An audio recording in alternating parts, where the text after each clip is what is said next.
Hi, today I'm going to be showing you how to use the resource curriculum mapping for the Quebec Education Program. Now, when you purchase this product, you have two options. If you prefer a printed version, you can download and print as a PDF. Or if you prefer a digital version, you can click this button right here and download as Google Slides. Now, when you click this button, it'll bring you to Google Slides, and it will have you as a view only option. So you'll just have to make a copy for yourself by going to File and then Make Copy. Now, before I go into how to use this document, I want to just go over a few techie details. So this is the front cover here. Right now I have it as a PDF open in GoodNotes, the app GoodNotes. So I can write directly on this PDF version. Now, both in the PDF and the Google Slides, there's a lot of buttons here that you can press that will bring you to different pages. For example, here you see for step 1, it says page 6. I can press page 6 and it'll bring me right to the page. Also, if you want to go back to that home page with all the directions, you just have to click the logo in the bottom right corner. So that's basically it. Before you start using this document, I strongly recommend you download my free resource, the QEP Made Simple. I'm going to be referencing it a lot in this tutorial, and it just gives you a clear, simple to use file that shows you all the competencies and the standards for each competency in elementary education for the QEP. So here it says step 1. So step 1 in the curriculum mapping process, you're going to be choosing your unit topics, the essential questions, and the goals.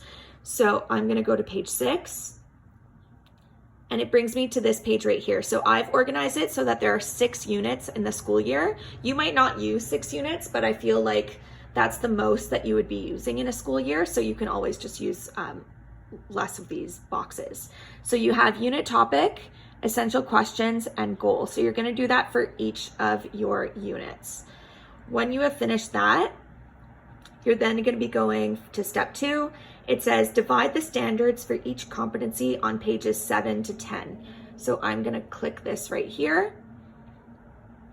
And now it brings me to this page. So I have unit 1, 2, 3, 4, 5, 6. At the top here, it says the competency. So competency 1 is to read and listen to literary, popular, and information-based texts. And then I've divided the competency into the 4 strands according to the QEP document. Like I said, I suggest you download my free QEP competency handbook because it organizes it very clearly for you.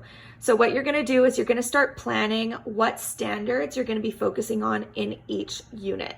So you'll be filling that in here. If you're using the Google Slides version, you can type it in, and that will come in handy for you later when you have to kind of copy and paste rather than rewriting it all the time.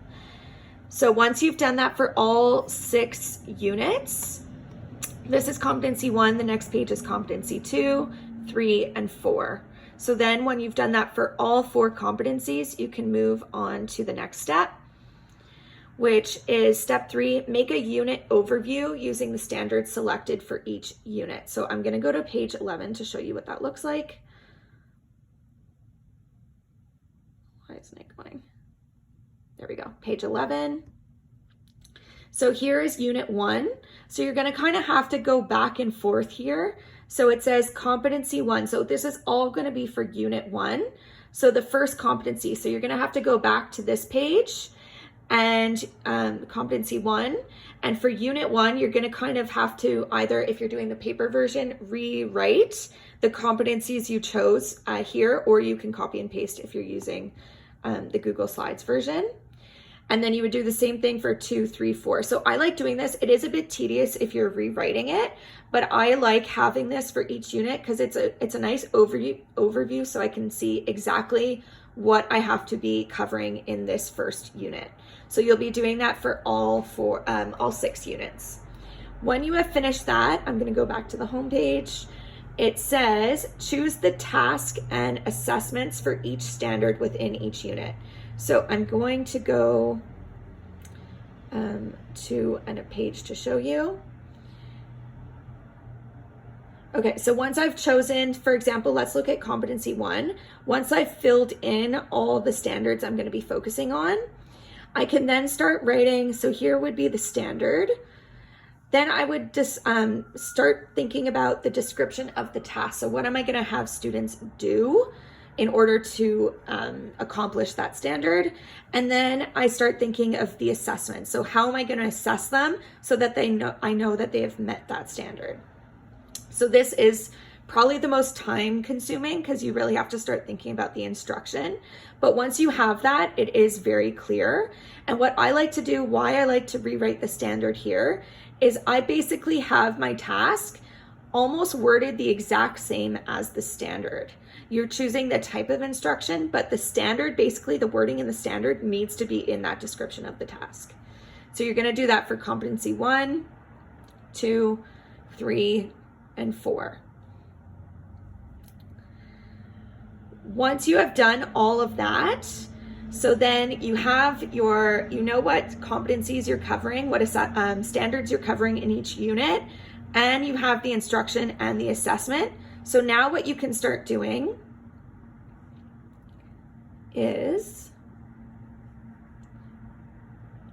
so I've done that for all of my standards that I'm covering. So now I can start organizing my weeks. This page right here, for week 1, I can write down right here exactly what tasks I chose for competency 1. I can start choosing what weeks I'm going to be filling those in.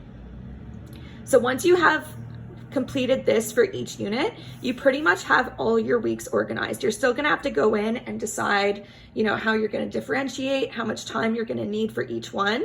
But this gives you a clear overview of all the weeks of the school year, exactly what standards you're going to be covering.